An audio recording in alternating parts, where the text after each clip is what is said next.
Hello and welcome to the Heart of Leadership with yours truly, Marderé Birkill. Season 2 is focused on real stories and practical examples of leadership moments that build positive cultures and leadership operating systems that help those cultures last.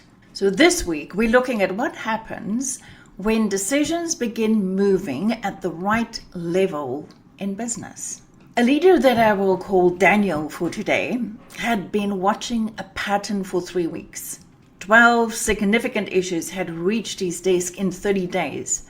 Different projects, different sites, but the same instinct from his team. Bring it to Daniel. When we reviewed these 12 issues together, 9 of them surprised him. Not because his team was incapable, but because the operating culture had never clearly told them that they were expected, trusted, and equipped to decide. That discovery and what Daniel did next is what I want to share with you today. If you run or lead a technical business, whether it's in engineering or construction, you may recognize some version of this. Your people are very strong. Your systems are sound, and decisions still travel upward when they could be made closer to work. Issues move from supervisor to manager, from manager to director, and eventually to the executive team. Same conversations keep happening because nothing is fully resolved at the level where the work is being done. And the senior leaders describe this pattern in different ways. Everything still comes back to me. My managers need to step up. People are not taking ownership. There is no accountability. But these are often not simply people problems. They're culture problems. And the encouraging part about this whole is that the capability to change the pattern is usually already inside the business. So let's put the opportunity into numbers, because most organizations don't calculate it. And at an average loaded cost of approximately $150 per hour for a senior executive, one escalated decision that consumes 45 minutes costs more than $110 in direct leadership time. But that's not the only visible cost. It does not include the project call that could happen until the executive becomes available.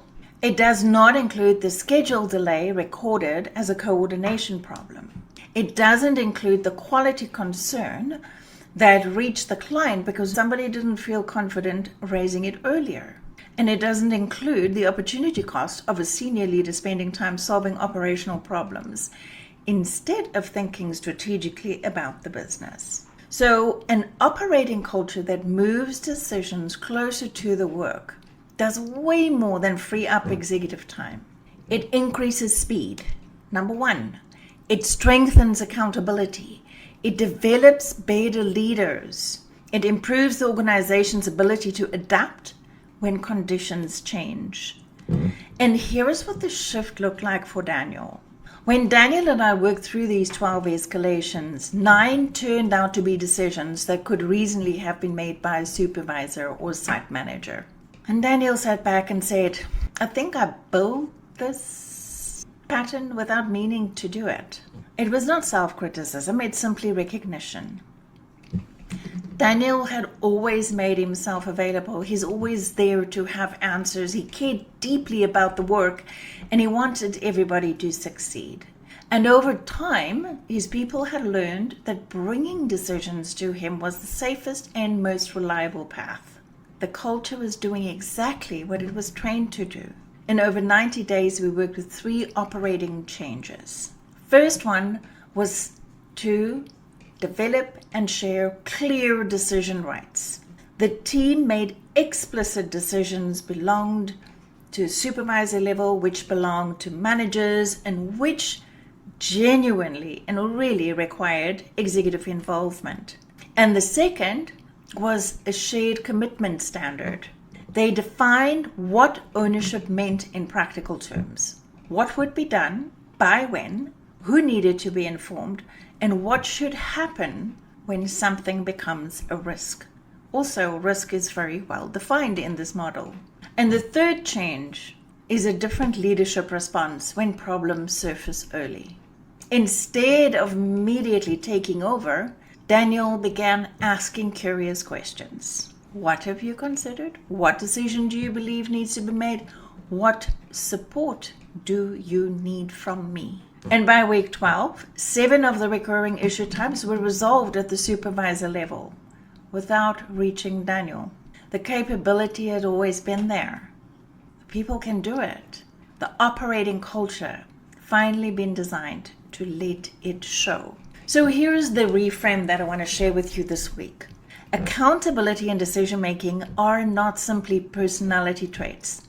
They're operating conditions. It's systemic. Operating conditions and systems are built either deliberately or by default. Quite often, they're built by default. People watch what senior leaders do. They notice when decisions are questioned, what mistakes are punished, which issues cause the leader to step in and take control or take over. And the organizations learn from what culture repeatedly rewards and discourages, not from what the value statements on the wall says. Businesses that build these conditions deliberately tend to do 3 things consistently. They make decision rights explicit. Who decides what? What is the decision-making capacity of this role? This is not a policy document that disappears into a shared drive. It is a living leadership conversation. Because really, who reads policies? People know which questions they can make independently.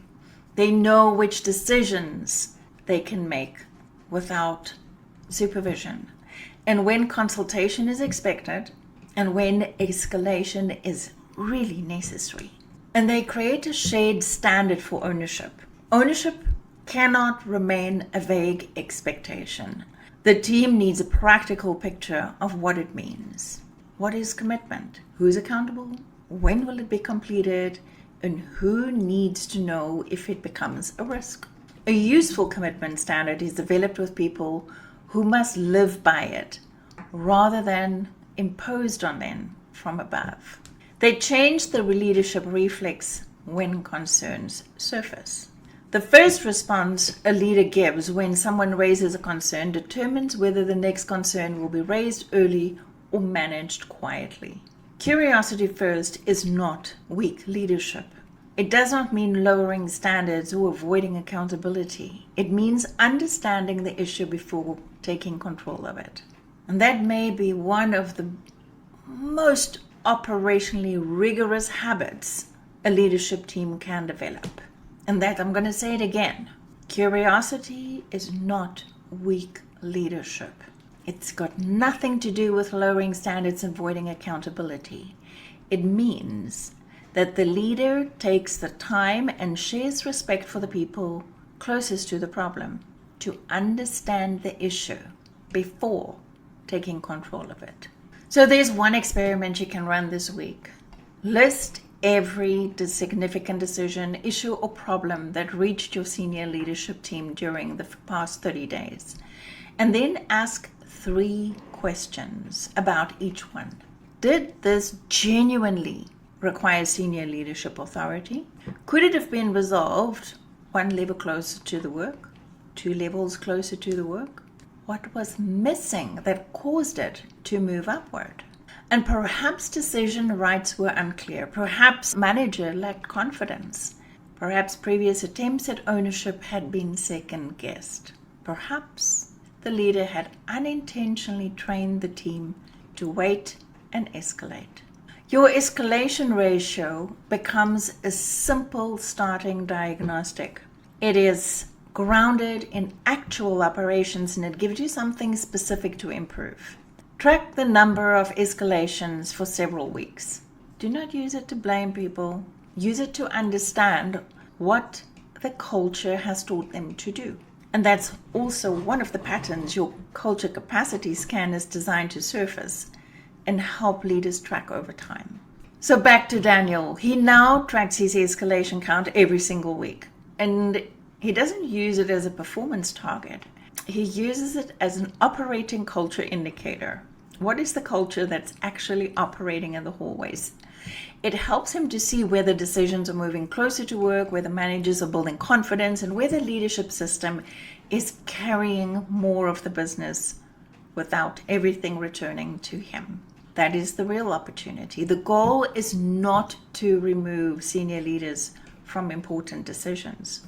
The goal is to ensure their time, their judgment, and their authority is being used where they create the greatest value. And to build an organization in which capable people are genuinely able to lead from the level where they sit. If this pattern feels familiar, I would love to hear what you notice when you count your own escalations. Please share your thoughts in the comments. And if this episode was useful, please like, follow, and subscribe to The Heart of Leadership. I look forward to seeing you.